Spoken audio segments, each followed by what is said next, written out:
Retirement Tips Radio is brought to you by Business RadioX, the voice of business in your community. Currently serving over 25 markets, the Business RadioX network is growing fast. We're teaming up with retired execs and established entrepreneurs to support and celebrate local business leaders. If you'd like to make additional income while making a difference, discover more at brxteam.com. Now, here's your host.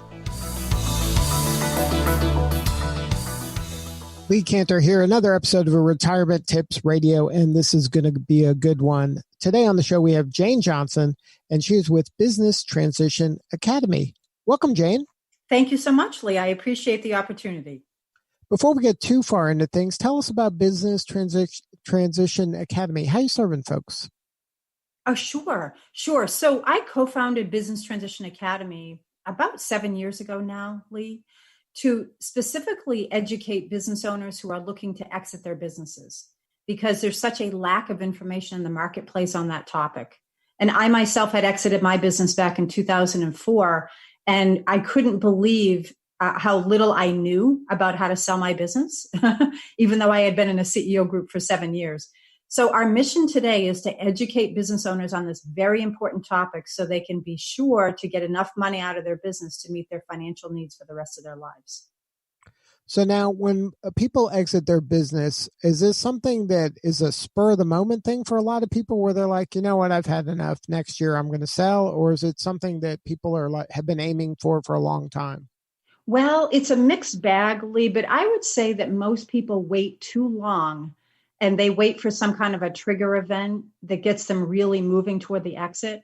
And unfortunately, that trigger event couldn't be something like COVID or, the crisis that we're having now, an illness. It can be just turning a certain age. You hit 60 or you hit 70 and you say, life's getting short. But there are owners who plan in advance, and we do encourage owners to really begin to think about doing this planning 3 to 5 years in advance.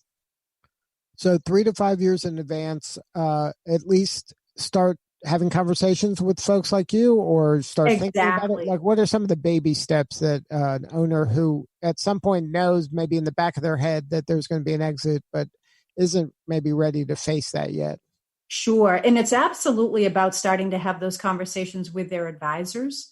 So wealth advisors, CPAs, attorneys. And really, we encourage owners to educate themselves on this topic. It takes quite a bit of time to plan for an exit. And if you have specifically a larger business or a more complicated situation, or you may have family members in the business, that adds a layer of complexity as well. So you definitely want to educate yourself on the steps you need to take to plan and what you can do to really improve your chances for a successful outcome. So now when a person's working with somebody like you or somebody on your team, what are some of the conversations that you're having? Like, what are the early kind of questions you're asking or the questions that the seller is asking? Sure. There's some really key information, Lee, that most owners don't know. One is they're not quite sure what their exit options are. Most owners, and I was among them back in 2004, I thought I would wake up one day and a buyer would just be knocking at the door. But what most owners don't realize is that they may have the opportunity to actually sell their business internally to key employees or family members, or even all the employees through something called an employee stock ownership plan. So a lot of owners just don't realize that there are multiple choices out there for them. And if they plan in advance, they may actually have more than one option to exit. Now, what are some of the things they can be doing once they say, okay, in 5 years, I'm going to sell? What can I be doing in those 5 years to make my business as attractive as possible for a buyer? Sure. And what they really have to do is to look at their business from a buyer's perspective, right? So we actually have a 6-step process, Lee, that we suggest all owners go through. And I'll just quickly tell you what those steps are. Preparing themselves for the exit. So one of the things I was just speaking to an owner about today is the fact that he has not done any preparation for what he wants to do when he's no longer the CEO of the business. So preparing themselves for the exit is very important. understanding how much money they need to net from the transition, which is a critical number. Step 3 is really understanding your business value. And as you mentioned, you need to maximize that value before you get out. And we'll talk about that in a minute. Step 4 is all about their exit options and understanding those. And step 5 is really about their taxes and fees and the types of advisors they need on their team. Step 6 would be pulling all that together into a plan. So those are the steps that owners can take in advance. When it specifically comes to what they can do to maximize the value of their business, buyers buy companies that have cash flow, that have profits, and they also buy companies that have good prospects for the future. So everybody's been hit by COVID to one degree or another. So it's going to be important for owners to recover from COVID. But when they're doing that, we encourage them to do so with a buyer's hat on, so that they're rebuilding their business back from a buyer's perspective. And they're also thinking about that long-term exit. So de-risking the business, making sure that they don't have too much customer concentration, which would be too many sales, in the hands of too few customers. So there's a lot that they can do to de-risk the business and to make sure that the prospects look bright. That's what they want to do. Now, how do you kind of put your business for sale without freaking out your employees or clients? That's a really good question, and one that owners ask us frequently about. What we suggest, Lee, is that there's a tremendous amount of planning that has to be done up front before you would ever put the for sale sign on the business. Many owners actually transition their business internally. Some try to sell externally, and if that doesn't work, they may try to have an internal transition. But what's going to be important is that they communicate to their top employees when the time is right, what their plan is. And we don't suggest that they do that too far in advance, because you might have people who leave the company. One of the key things that owners can do to keep and retain key employees through a transaction is to put an incentive plan in place that will really essentially put golden handcuffs on the employee, meaning it will be worth their time and effort to stay with the owner through the transaction. So it's tricky to say exactly when you should bring these people into the fold. You don't want to scare people and have them walking out the door. But generally, there's 1 or 2 employees that the owners can trust that they've given an incentive to so that they'll stay through the transaction. Now, how are you counseling people, like you mentioned COVID earlier, that maybe their business was doing great and everything was fine, and then COVID punches them in the face and they're like, it's a new world now, and they've had to make some changes and they're frustrated and they don't see a way out? I mean, how do you kind of help them just stay the course a little bit just so they have something sellable at the end of this? Right. And one of the ways we're doing that, Lee, is we put together a special workshop called Rebuild Your Business with the Exit in Mind. And it's specifically for those owners who have to recover from COVID. And what we focus on in there is we give them a high level education on how to put together an exit plan. And then within that, how they can rebuild the value of the business to make sure that it's valuable at the end of the day. Just like what happened after the 2008-9 recession, there will be a tremendous number of business owners who say, I don't want to go through this again. In fact, I can't go through this again. So when I rebuild the value of my business, I'm going to exit. And the best way to do that, and the most efficient way to do it, is to rebuild the business with their exit in mind so that they're doing both at once. That's what we recommend. Planning both at once. So now, how do you help your business owners? Like, how do you help manage their expectations? Because in their mind, the value of the business might be a very large number because they built it from scratch and it's their baby and all that emotional stuff. But a buyer, I don't know how much they're going to appreciate that. They're going to be looking at different metrics. How do you help them kind of align their expectations with the reality? Sure. A couple of ways that we do that, Lee. The first one is the all-important education. So part of what we teach is how businesses are valued. And we talk about the top 8 drivers of business value so that owners will understand how a buyer is going to put a value on their company. What's really tricky when you're talking about privately held businesses is that they don't have a specific value on any given day like a public company does on the stock market. So when you're talking about privately held businesses, they have something called a range of values. And it really depends on the type of buyer who's looking at the business and what they can actually do with that business in the future. So if you, as I say to my business owner clients all the time, if you had three buyers who walked into the room right now, they will give you 3 different offers for your company. And it's really going to be based on how they assess the risk of the company and the potential and what they can do with the company, most importantly.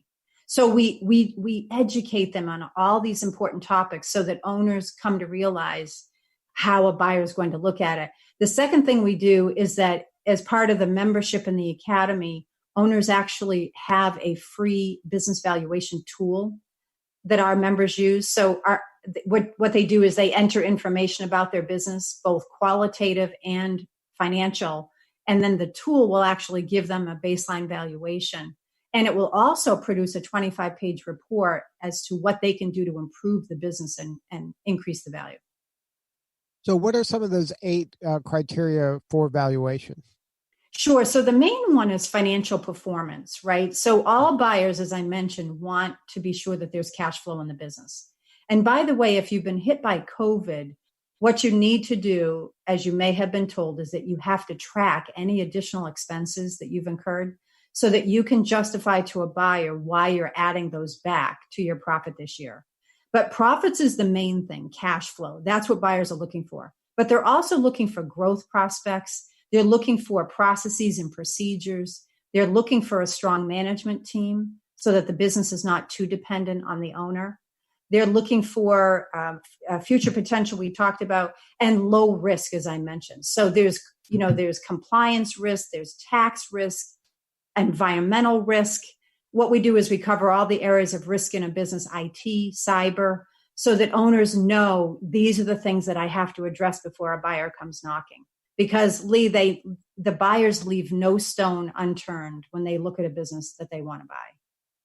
Now, say your strategy is to sell it internally. How do you create that environment in the planning stages so that you can execute an internal sale? Sure. Yeah. And what's really interesting is most owners have internal transfers. A lot of them do it because their employees have been so loyal and they just want to be sure to reward them for all of their hard work and effort over the years. Sometimes they sell internally because they are not able to sell externally for one reason or another. But what owners can do is what I suggest is not speaking to the employees in too great a detail until you have a plan in place. And with the plan, what we do is we analyze again how much the owner needs and what their options are. So for example, if an owner says, I want to stay for the next 3 to 5 years, but I want to be out at the end of 5 years, and I want to be sure to have enough money to retire. What we'll do is we'll look at all of the pieces of that, and we'll put a plan in place that will enable the owner to potentially sell their shares over time, or put in something called an employee stock ownership plan if they want all of their employees to be owners of the company. So once we do that planning and we have a framework, then we sit down with the key employees or the future owners, and we say to them, okay, this is how the plan is going to work.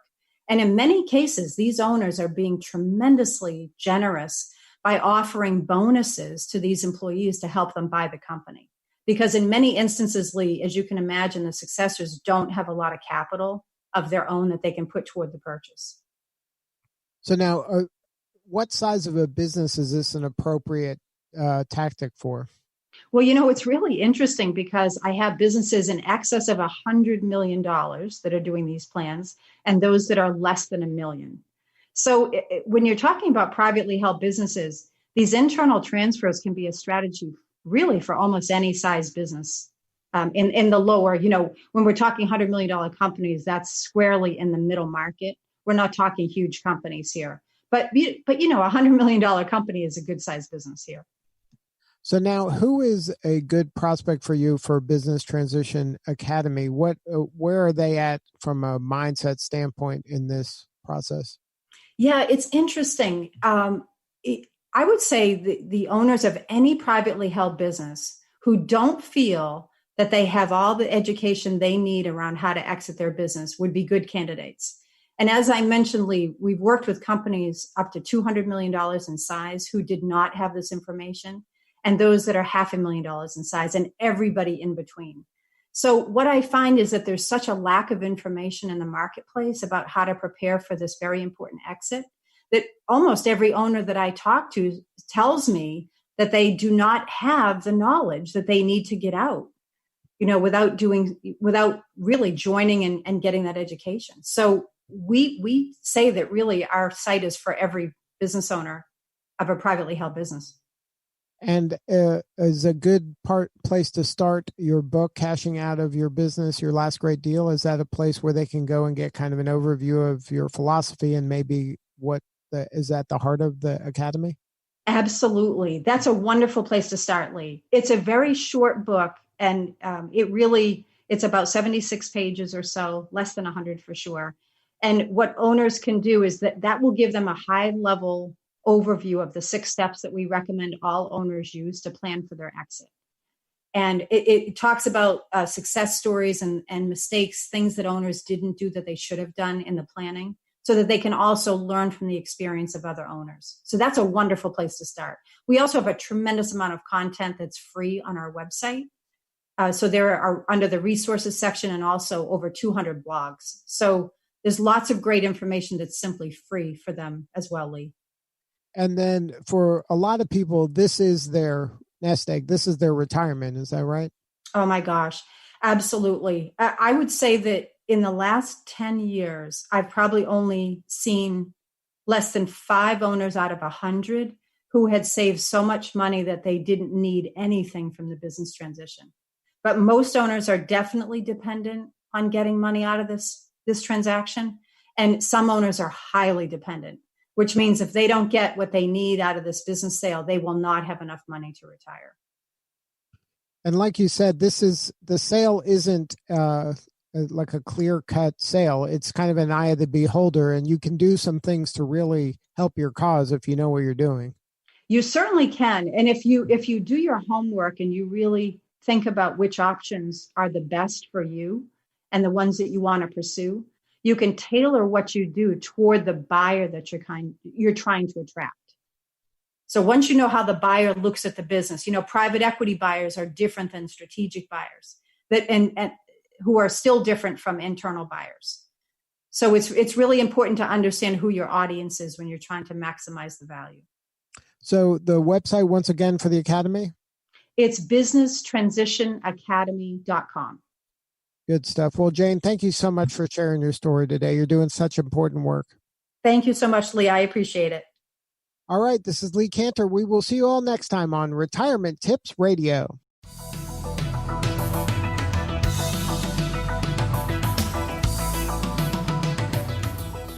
Retirement Tips Radio is brought to you by Business RadioX, the voice of business in your community. Currently serving over 25 markets, the Business RadioX network is growing fast. We're teaming up with retired execs and established entrepreneurs to support and celebrate local business leaders. If you'd like to make additional income while making a difference, discover more at brxteam.com.